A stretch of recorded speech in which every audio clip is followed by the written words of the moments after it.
एक बार फिर आकाश और सूरज के बीच खतरनाक टकराव देखने को मिलता है। ईशा की वजह से दोनों के बीच तनाव और भी बढ़ जाता है।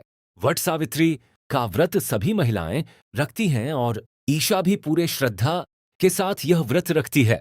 उसी मौके पर काव्या और आरव भी वहां पहुंचते हैं। दोनों को एक साथ देखकर सब खुश हो जाते हैं क्योंकि लंबे समय बाद उनका रिश्ता फिर से जुड़ता नजर आता है। ईशा पूजा में लीन होती है।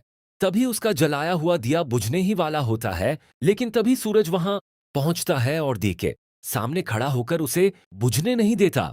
यह पल बहुत खास होता है, जिसे आकाश भी देख लेता है और उसके अंदर जलन और गुस्सा भर जाता है।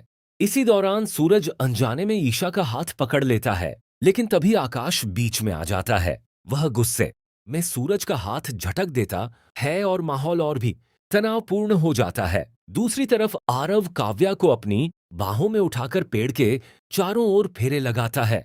यह देखकर सब खुश होते हैं, लेकिन आकाश अंदर ही अंदर जल रहा होता है। ईशा ने चुपचाप एक पत्ते पर सूरज का नाम लिखकर उसे पेड़ पर बांध दिया होता है, लेकिन सूरज को इस बात का जरा भी अंदाजा नहीं होता कि ईशा यह व्रत उसी के लिए रख रही है।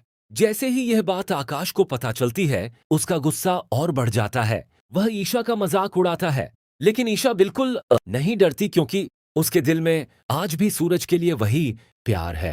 आकाश जानबूझकर सूरज को जलाने के लिए ईशा को अपनी बाहों में पकड़ता है और उसे उठाकर पेड़ के चारों ओर घुमाने लगता है।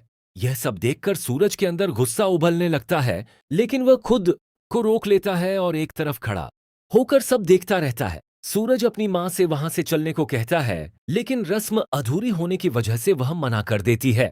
ऐसे में सूरज गुस्से से भरा हुआ चुपचाप एक तरफ खड़ा रहता है, जबकि आकाश ईशा को लेकर वहां से चला जाता है। अब सवाल यह है कि कब तक यह गलतफहमी और टकराव चलता रहेगा?